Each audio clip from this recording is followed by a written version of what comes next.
Hello, hello, my beautiful people. Welcome back to another episode of the Fuel the Fire podcast. I have just returned from vacation, so I'm feeling really tan and really relaxed, thankfully. There was a moment, though, of course, after you come back from any vacation where you're just kind of like, wow, back to reality. But I feel really thankful because with the way things have been going with Fuel the Fire, I've been really happy in my business, knock on wood.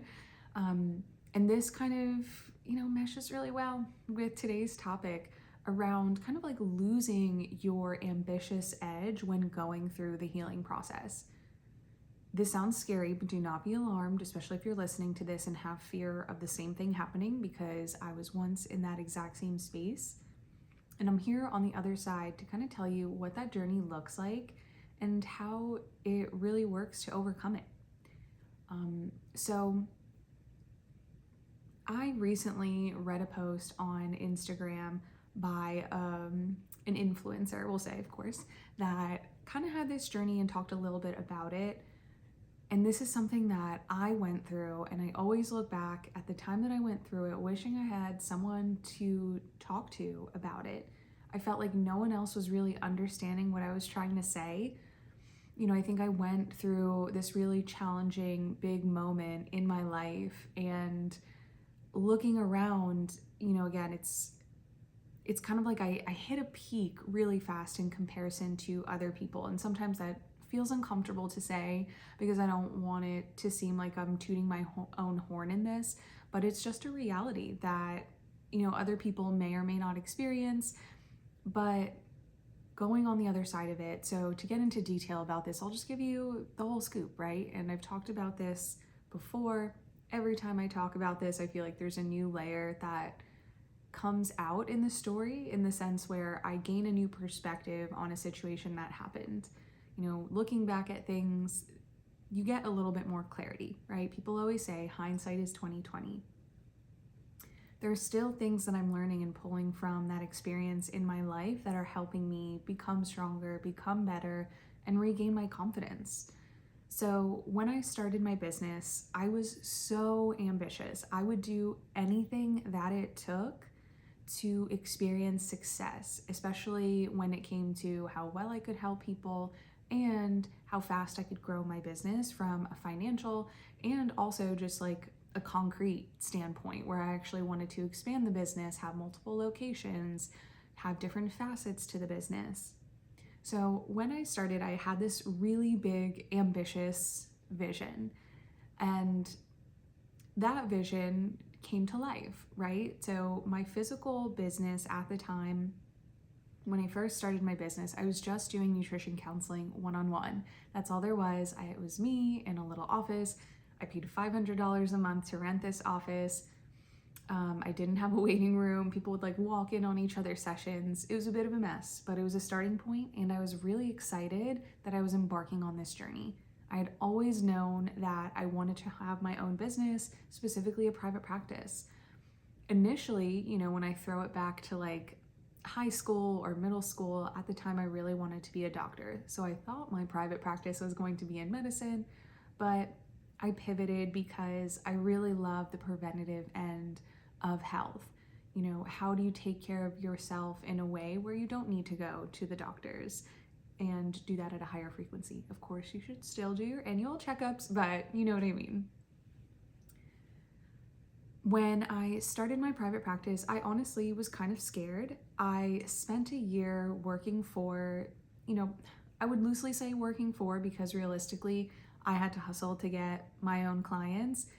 Even if I brought in people from outside of that pre-existing business, they were still taking an embarrassing percent of that. I can't even stomach saying it out loud.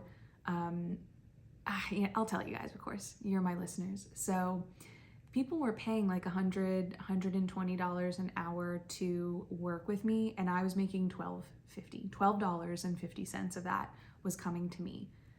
So I had to work really hard to get such a small percentage. And, I'm someone with a master's degree. But the thing about it is, during the time, the reason I accepted it was because this was like my first adult job, and I had kind of accepted this thought that like, you know what, I have to work my way to the top. And it felt like more money than I was used to receiving, because before that I was working for $7.25 an hour, minimum wage, and that was like amazing to me. It was money, right? And so in my head I'm like, woohoo, I'm like almost doubling that. How phenomenal.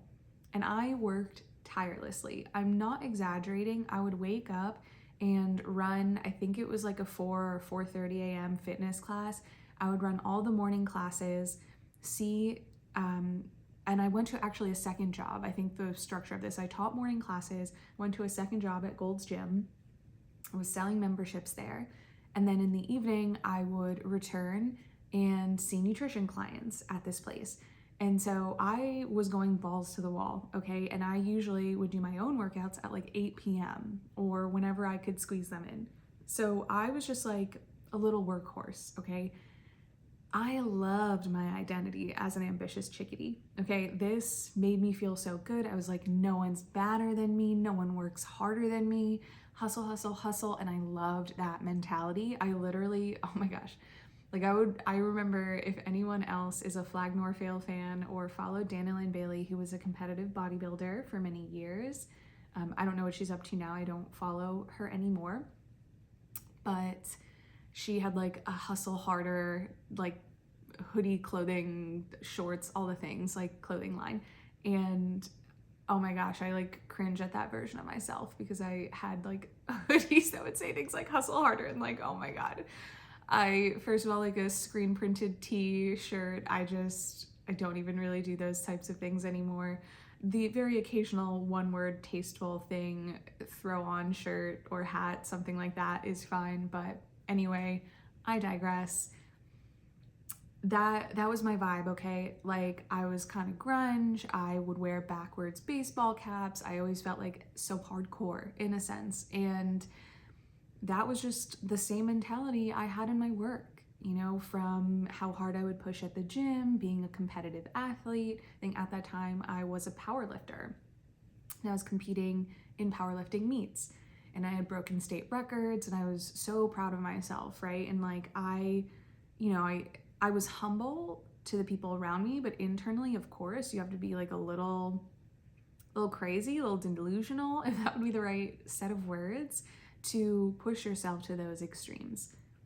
I was fueled by the desire to prove everyone wrong about what I am capable of. I grew up with a chip on my shoulder. This is to no one's fault. You know, I don't blame anyone for this. Maybe at the time when I was younger, I think I had anger or frustration towards family members, but it really wasn't their fault. When I reflect, I really see that it was me, you know, that I just had these inherent thoughts. And sure, maybe there were some scenarios in my childhood that I don't want to get into detail about, but some of these scenarios maybe just made me feel like I had something to prove, right? And so I felt like, as a female being second born to a male, I felt like I had to be like, okay, everything my brother did, I have to do it better.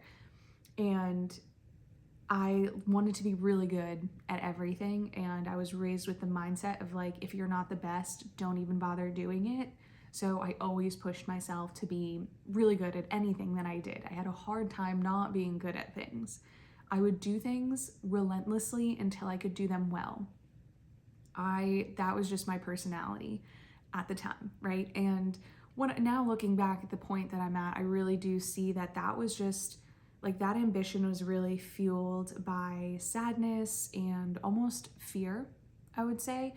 Fear that I wouldn't be good enough, fear that I wouldn't become something better, a fear that people would be right, the negative things people said about me would be true, and I really wanted to prove myself. I wanted to show up and say like, okay, anything a dude can do, I can do it.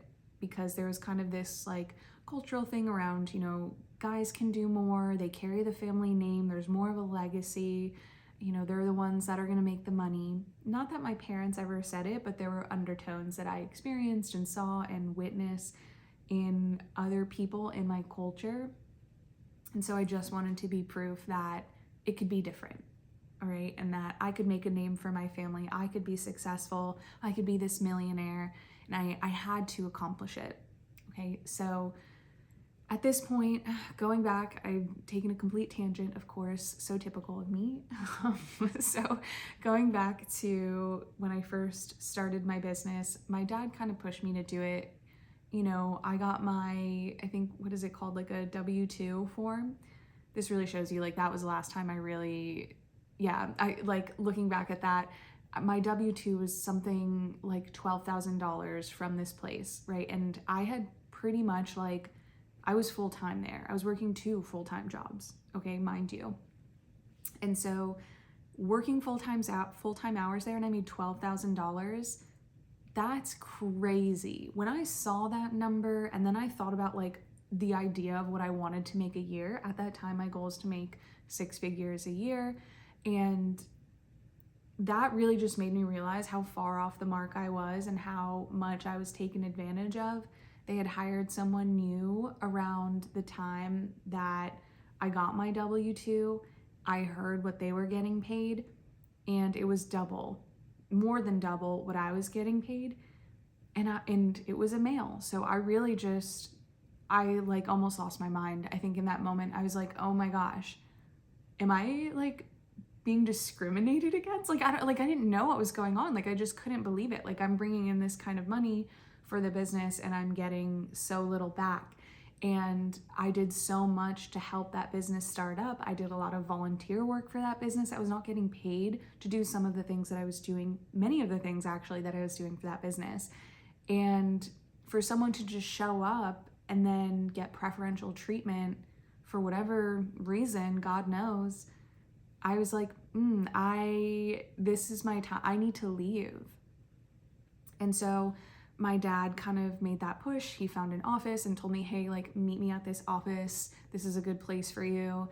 And I was like, oh my gosh, I'm kind of nervous, but I made the leap and I did it. I probably wouldn't have done it without my dad. He really pushed me to go there, but it was so worth it, because just after my first year, of course, I'm like quadrupled my income because I was actually getting paid for the work that I was doing.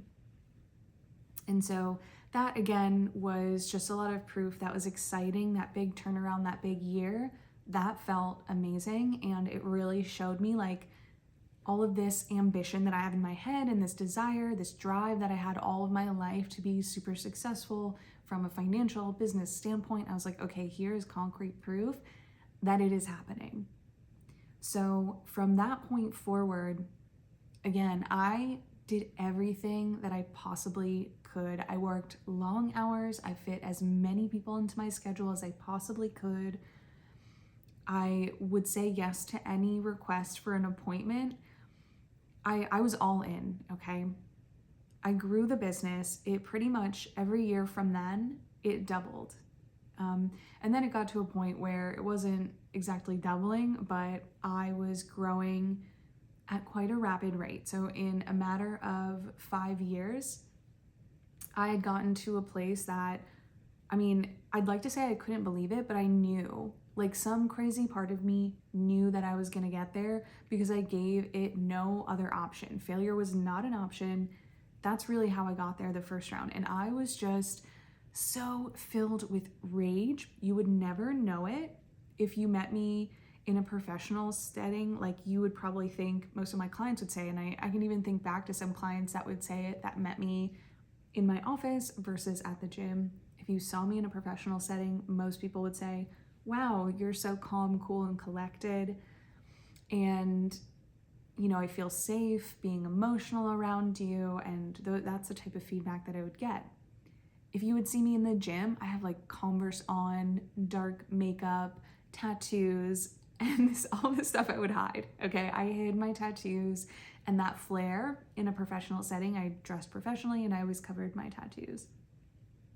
And it's kind of interesting. You know, I'm both people. I think I hold both of them, but it depended on the setting that you would catch me in, the energy that you would feel from me. And the reason that I bring that up is because, again, there was that duality. You know, there was the soft part of me that really craved being able to be emotional and sensitive and aware. The other part of me kind of was like that more tough exterior, harder drive. You know, I almost said alpha female, but like that's just so ick to me to say. It's more of just that persona that I would put off at the gym where I was just like, I'm intense, I'm strong, I'm so confident, like you could not mess with me in that setting. And so through that, I really like allowed my experiences in the gym to kind of help me not necessarily get rid of, but more like transmute that energy. I was able to move my anger and my frustrations in that way, and it felt really good. That type of movement, I always say, and it's still a strong belief that I have now, that movement helps release what's stuck in the body. There are different types of movement for different types of stuck energies and emotions in the body. Now I'm a little more specific and almost like use movement as a prescription to my emotional world so that I can move through whatever is stuck inside of me. But we'll get to that in a little bit in more detail. This entire phase of my business, like I had the big broad goal of wanting to be a millionaire before 30. And I was really, really set on accomplishing it. Looking back, if you really were to ask me like why I needed this, because, you know, did I really need $1 million? Probably not. Did I want it? Very much, yes. And I did end up accomplishing this goal. You know, I wanted to do it, like I wanted my business to make $1 million in 1 year. I didn't quite get it in 1 year, but I was able to do it in 2. So that to me was like, okay, you know, I know what's going on. I have this drive in me. It's always going to be there. But there was a part of me that was exhausted, right? When I got to this really big year in my business, that was when I started to almost feel like this pressure. Like everyone is relying on me. You know, at the time I was paying for bills for my parents. I was really buying everyone extravagant gifts, my nieces, my parents, my siblings, taking my sister on trips. I loved being able to spoil everyone. It was kind of like, okay, I worked this hard so that I can enjoy these pleasures of life. And because I was making more than the people around me, if other people didn't have the means to do it, I would just pay for them. And I was happy to do that. I was happy to give. I loved the feeling of giving, while also looking back, that piece was also somewhat egoic. You know, I think that we don't recognize that enough, that us giving to people does do something for our ego. While we can feel, okay, this is selfless and it's beautiful to be able to give, it's beautiful for people to receive, there is a part of my identity that was wrapped up in being that person, the one that gives so freely, the one that loves so deeply, the one that sacrifices for the people around her. I liked being the kid in the family to my parents that was able to give so much, because I felt like, and this is probably middle child syndrome, I think subconsciously I always felt like I was the least favorited because I have an older sibling and a younger sibling. So of course, like the older sibling kind of gets that, you know, like I'm the star type of vibe sort of thing. And the younger kid gets spoiled, and of course I was contributing to her being a little spoiled, but nonetheless, like, you know, those are just stereotypes. My sister does work hard, not to discredit her at all. But anyway, my point being was I had middle child syndrome. That's just the truth. So I felt like I had to really prove that, like, I am a lovable child and I do deserve to be loved and appreciated the same way that I felt like in my mind I was somewhat missed in my childhood. And so through that, really what happened next is kind of like, I hate to call it a downfall, but in my mind, that's what it felt like. And this is something that I've seen a couple of influencers talk about too, some big influencers, especially people that I have followed, that I'm seeing in this past year discuss this experience. And again, I had no one that I knew at the time going through it. It was like I had everything that I had I worked for so hard. right? Like I put my all into creating this business, and some part of me felt empty. I felt like I had to let go of it. I've recorded videos and looked back at them, telling my future self, like, hey, when you look back at this is exactly what's going through my mind. I'm so glad that I did that. And interestingly enough, during the time, I didn't have a strong reason other than feeling like I had to do it, feeling like I had to close my business. I look back and try to make reason every step thereafter. Once I made that decision to close it, it was very painful, super painful for my ego to make less money. People stopped talking to me. People were really angry with me for my decisions.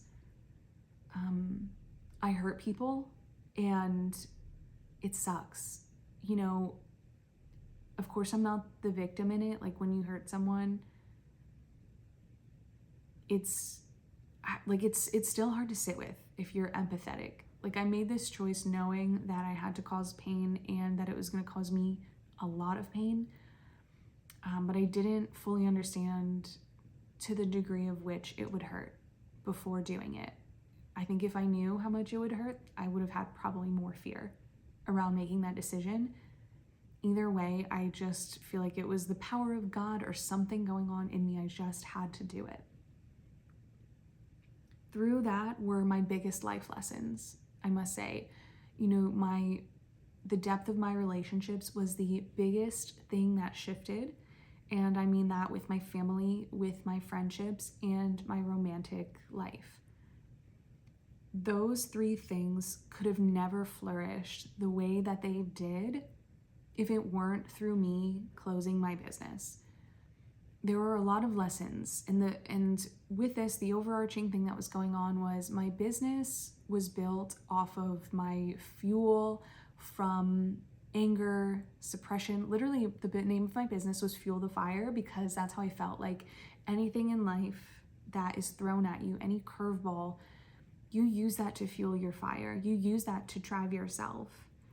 And now what I've reevaluated is, what is the fuel that pushes me forward if I've healed myself in those ways? And that was a real fear I had. If I heal myself, if I work on these things, will I still have that same edge, the same ambition to build, to create something? I was so afraid to let go of that because I didn't know what was going to push me forward if I didn't have that rage and something to prove. After this long period of time, if you're into astrology, there was something happening with my planets. I had someone explain this to me, and it was going on for like a couple of years, which is crazy how it fits my timeline so well, because during those 2 years that something would theoretically happen, it actually really did.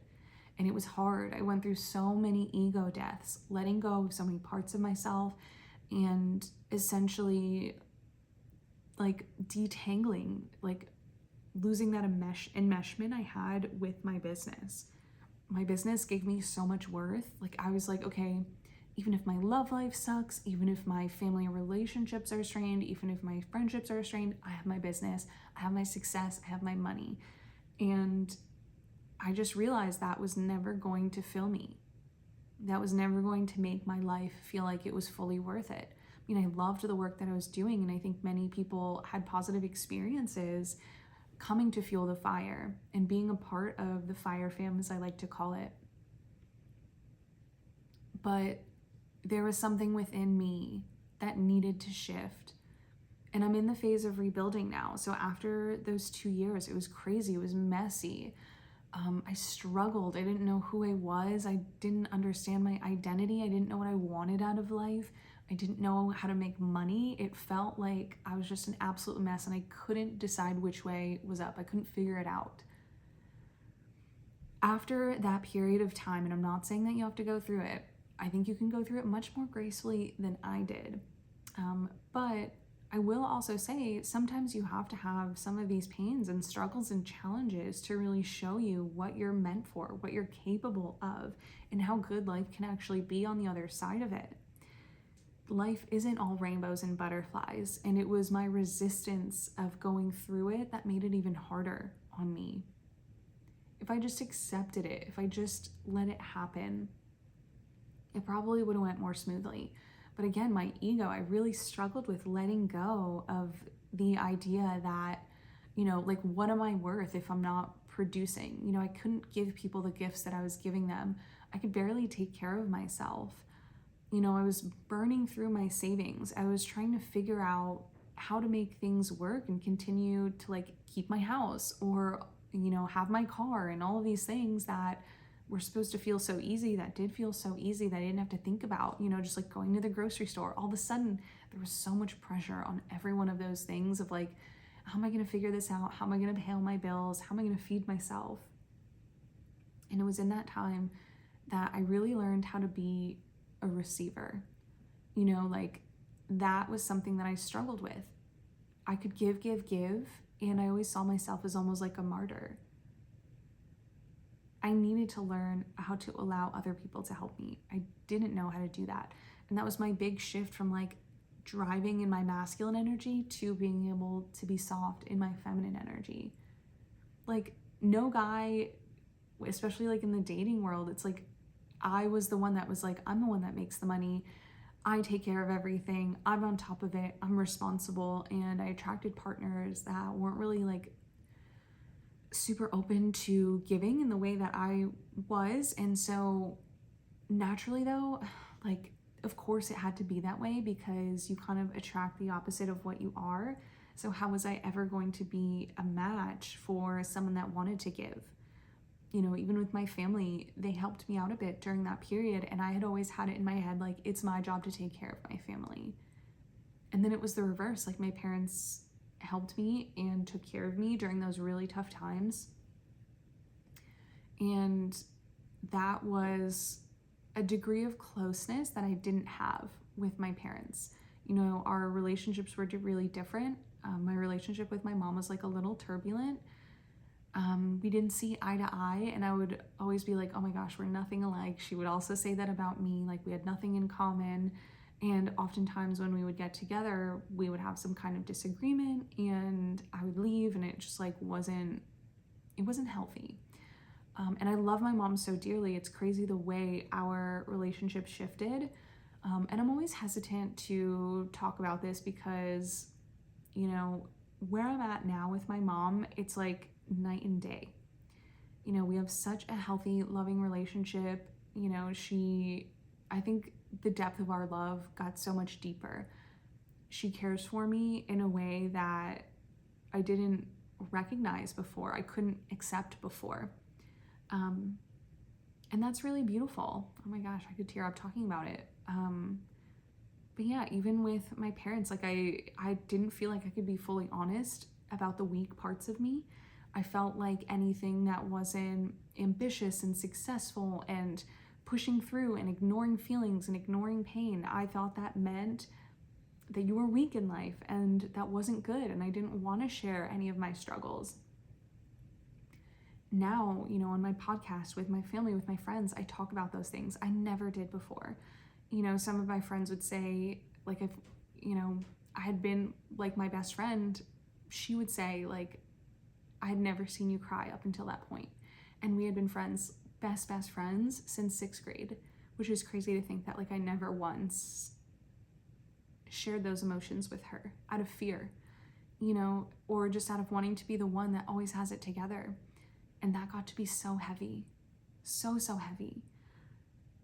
So if you're listening and you've lived that experience of feeling like you're the responsible one, you have to take care of everything, you have to push, that weight can feel like a lot. And it's not to say that you have to put that down and you're not going to be able to be that person anymore. That's what I feared. And that's what felt so hard. I felt like I was losing that successful part of myself going through this phase.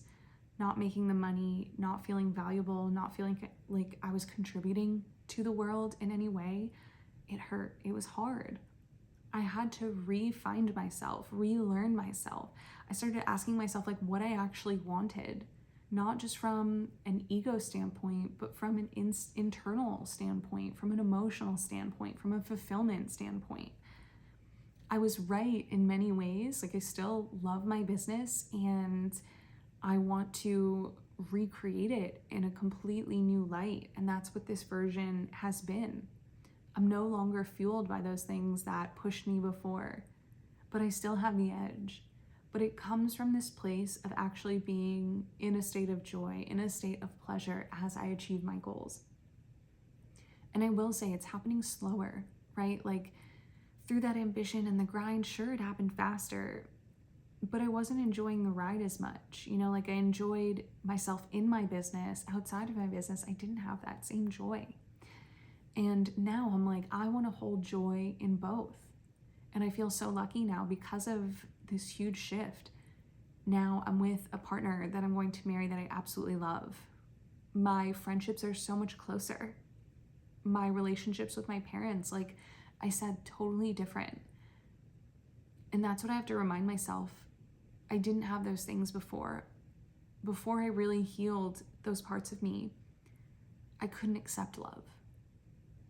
And to me, the most magical experience in life is to be in the energy of love, whether that again is family, friendship, romantic. That feeling is like no other. Joy gets to be a part of my everyday.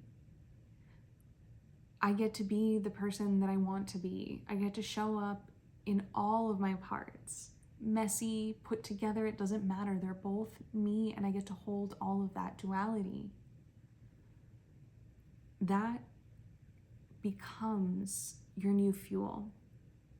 You start to create from a space of pleasure. You create from that space of centeredness, from balance. You are holding more, and that's how I've had to remind myself. I'm holding more things at once and bringing them all up together. So the thing about it is now my relationships, whether that's like with my family, my friends, and my partner, those are all holding me up while I rebuild that confidence in my business. My foundation is so much more solid. Before, my foundation of my business was shaky. Now it is so solid, so concrete. I'm building from center. I have so much more wisdom, and that is the beauty of moving through life. You gain this wisdom and you get to use it moving forward. You don't really lose that edge. You lose the relentlessness. But to me, being relentless and having perseverance are two totally different things. Relentless is like willing to throw anything out the window to get to that goal. Perseverance is being able to take it on the chin, move forward, hold space for yourself, and keep going. And that's totally different. Totally different. And that's what you build from.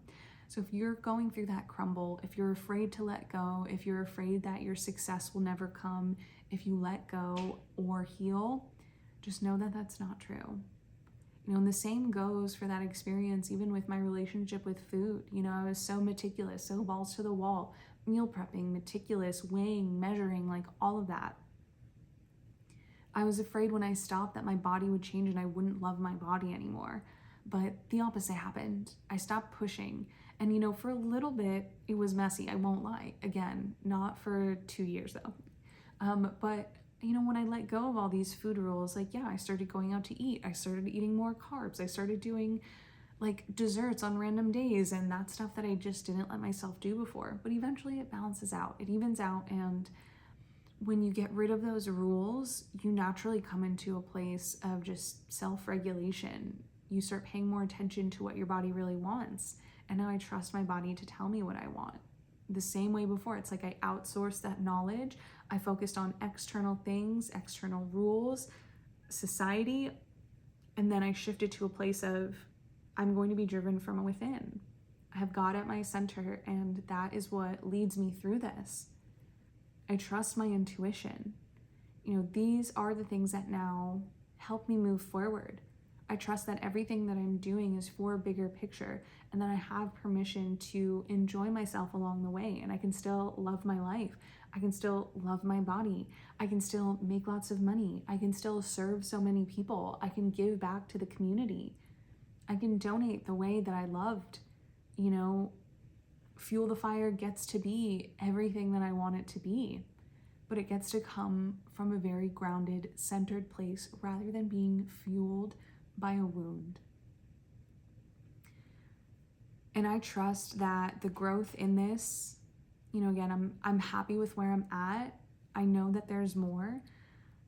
And that excites me to think about that this business gets to expand and evolve in such beautiful ways that I don't have fully worked out. But I will say I was on a plane ride yesterday coming back from vacation, and I get my best ideas when on a plane because you're like totally detached from everything. I have some beautiful things in the works. I feel connected to my vision again. You know, I felt so disconnected from that for so long.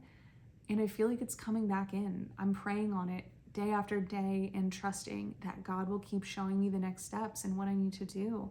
And just having that faith is ultimately what will get you through whatever phase that you're currently in. Okay? And if you're feeling totally lost, listen, I created Body and Soul Freedom during this time because they were the exact tools that helped me work on my relationship with food and my body and my freaking soul. I'm telling you, I'm such a liberated person compared to how I used to be. And I can see it. Like, if you look at pictures of me back then, like, oh my gosh, I struggled with acne. I just like felt inflamed and poofy all the time. Even though I was like leaner and more muscular, you could tell there was just almost just like this energy of stress, like just oozing out of my skin. And now it's so different. I was like literally looking in the mirror today and I'm like, dang girl, that skin, it's looking on fleek. But like literally, it's the physical shift. You can literally see how I've changed, and your body is a representation of that. And so I created Body and Soul Freedom because it carried me through that, going from this like highly ambitious, hardcore, competitive girl to this really embodied, graceful woman that knows how to carry herself, that takes care of herself, that isn't putting her ego in the driver's seat anymore. But, you know, I still get to experience that joy, pleasure, luxury that I crave. If you are ready for that, DM me, shoot me a message, click one of the programs in the show notes. Body and Soul Freedom is my signature program. You get to work one-on-one with me. So this is your opportunity to do it.